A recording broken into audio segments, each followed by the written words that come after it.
நேபாளத்தில் கைது செய்யப்பட்டு இலங்கைக்கு அழைத்து வரப்பட்ட இஷாரா சவந்தி கனேமுல்ல சஞ்சீவவின் கொலைக்கு பின்னர் எப்படி தப்பிச் சென்றார் என்பது குறித்த பல உண்மைகளை விசாரணை அதிகாரிகளிடம் வெளிப்படுத்தியுள்ளார்.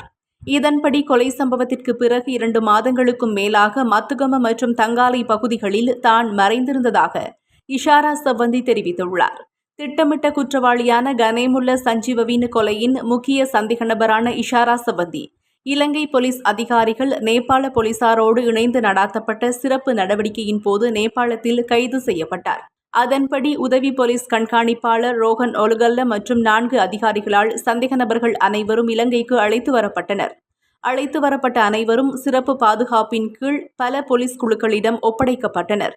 அதன்படி இஷாரா சவந்தி, டூப்ளிகேட் இஷாரா என்கிற டாக்ஷி, ஜே.கே. பாய் மற்றும் யாழ்ப்பாண சுரேஷ் ஆகியோர் கொழும்பு குற்றப்பிரிவினரிடம் ஒப்படைக்கப்பட்டனர். கம்பஹா பாபா கலனி பிரிவு குற்றப்புலனாய்வு பணியகத்திடம் ஒப்படைக்கப்பட்டார்.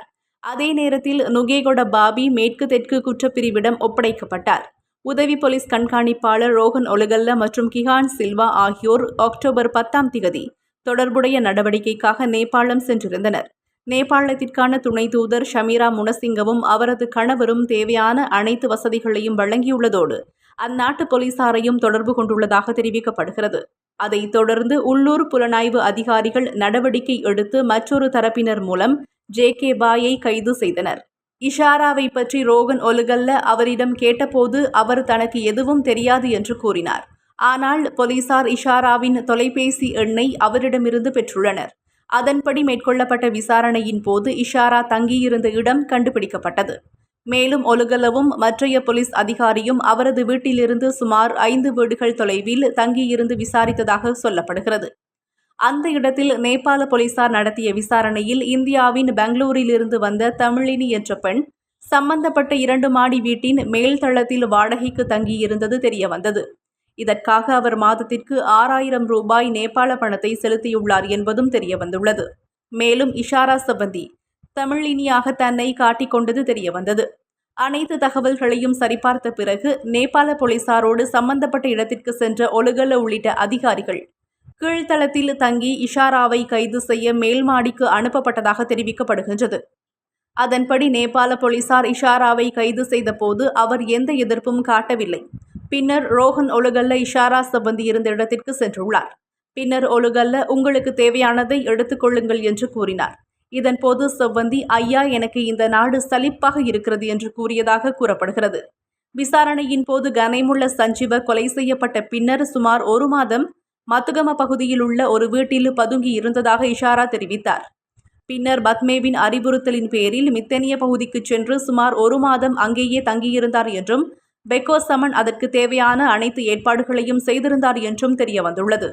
பின்னர் அவர் யாழ்ப்பாணம் சென்று 3 நாட்கள் தங்கி ஜே.கே. பாயோடு படகு மூலம் இந்தியாவிற்கு தப்பிச் சென்றார். இஷாரா கூறுகையில், இந்தியா செல்ல சுமார் 5 மணி நேரம் எடுத்ததாகவும் அவர்கள் ஒரு பெரிய படகில் சிறிது தூரம் பயணித்து பின்னர் சிறிய படகு ஒன்றில் சென்று இந்தியாவிற்குள் நுழைந்ததாகவும் கூறினார். இந்தியாவில் சுமார் 2 வாரங்கள் தங்கிய பிறகு ஜே.கே. பாய் தமிழினி என்ற பெயரில் தனக்காக ஒரு போலி இந்திய அடையாள அட்டையை தயாரித்து பின்னர் நேபாளத்திற்கு சென்றதாக அவர் கூறினார். மேலும் விசாரணையின் போது ஜே.கே. பாயை தவிர தன்னோடு மேலும் 4 பேர் இருந்ததாக இஷாரா கூறினார். அதன்படி அந்த குழுவும் கைது செய்யப்பட்டுள்ளது. மேலும் கைது செய்யப்பட்டவர்கள் கம்பஹா பாபா, நுகேகொட பாபி, யாழ்ப்பாண சுரேஷ் மற்றும் டாக்ஷி என்றும் கூறப்படுகிறது. இதில் டாக்ஷி இஷாரா சவந்தியை ஒத்த தோற்றத்தை கொண்டிருந்ததாகவும் தெரிவிக்கப்பட்டுள்ளது. கெகல்பத்ர பத்மே கைது செய்யப்படுவதற்கு சுமார் 2 வாரங்களுக்கு முன்பு யாழ்ப்பாண சுரேஷும் டாக்ஷியும் விமானம் மூலம் நேபாளத்திற்கு சென்றுள்ளனர். அவர்கள் 6 பேரும் ஒரே வீட்டில் தங்கியிருந்ததாகவும் பத்மே கைது செய்யப்பட்ட பிறகு அந்த குழு 6 இடங்களுக்கு பிரிந்து சென்றதாகவும் விசாரணையில் தெரியவந்துள்ளது. மேலும் டாக்ஷி என்ற பெண்ணின் விவரங்களை பயன்படுத்தி செவ்வந்தியை ஐரோப்பிய நாட்டிற்கு அனுப்ப பத்மே ஏற்பாடு செய்திருந்தார் என்பதும் தெரியவந்துள்ளது. இருப்பினும் பத்மே கைது செய்யப்பட்டதிலிருந்து அந்த குழு கடுமையான பொருளாதார நெருக்கடிகளை எதிர்கொண்டுள்ளதாகவும் போலீசார் தெரிவித்துள்ளனர்.